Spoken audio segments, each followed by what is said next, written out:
नमस्कार साथियों, आपका फिर से स्वागत है एक और न्यू कृषि ब्लॉग में। आप मुझे देख रहे हैं, मैं आपका दोस्त नरेंद्र सिंह लोधी। आप वाच कर रहे हैं मेरा YouTube channel N Lodhi farming.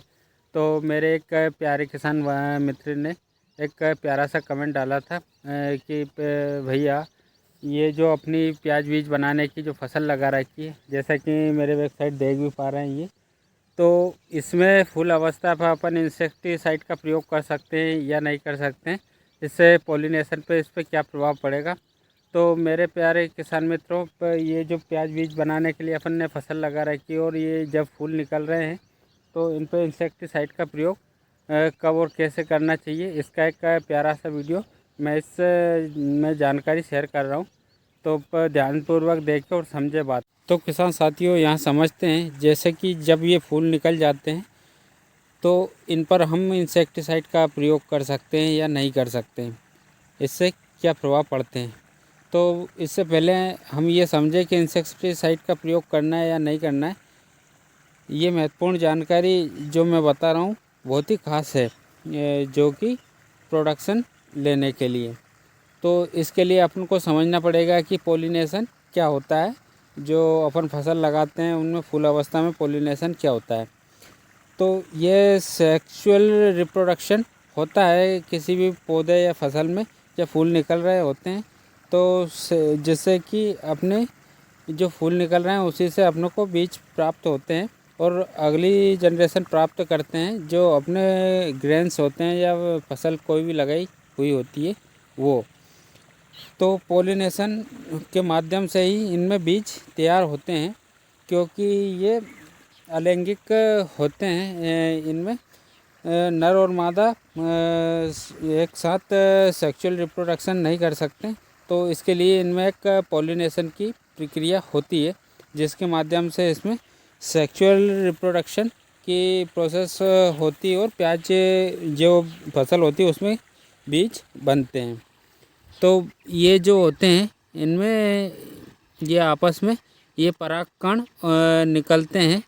इसमें नर और मादा अलग अलग होते हैं। तो ये आपस में क्योंकि मिल नहीं पाते, इस कारण से अगर इन पर प्रभाव पड़ेगा तो ये बीज नहीं बना पाएंगे। तो इनको आपस में नर और मादा को कांटेक्ट के लिए इसमें तितलियां, मधुमक्खियां, हवा, पानी ये सब प्रभावित करते हैं, जिसके कारण इनमें पॉलिनेशन होता है। तो इस स्टेज पर अगर अपन इंसेक्टिसाइड का प्रयोग करेंगे तो तितलियां, मधुमक्खियां, कीट पतंगे नहीं बैठ पाएंगे, जिसके कारण पॉलिनेशन की जो प्रोसेस है वो रुक जाएगी, कम हो जाएगी, जिससे प्रोडक्शन प्रभावित होगा। तो जब फूल निकल रहे होते हैं अपनी फसल में तो इसमें इंसेक्टिसाइड का प्रयोग नहीं करना है। इससे पहले करना चाहिए, जैसे फूल नहीं निकल रहे हैं और कलियां बन रही हैं तब अपनों को इंसेक्टिसाइड का प्रयोग कर लेना चाहिए। जब फूल निकल जाए तब इंसेक्टिसाइड, फंजीसाइड इस प्रकार के किसी भी प्रोडक्ट का प्रयोग नहीं करेंगे, इसके बाद में कर सकते हैं। इससे पॉलिनेशन प्रभावित नहीं होगा, क्योंकि जो परागकण होते हैं जो नर परागकण और मादा की वर्तिका तक पहुंचते हैं इन कीट पतंगों के माध्यम से, और सेक्सुअल रिप्रोडक्शन होता है जिससे कि बीज बनते हैं इस कारण से। तो यहाँ से ये अपनी जो नेचुरल प्रोसेस है जो पौधों में जब किसी भी फसल में फूल अवस्था में होती है वो प्रभावित ना हो, इसका अपनों को इससे ध्यान रखना पड़ता है।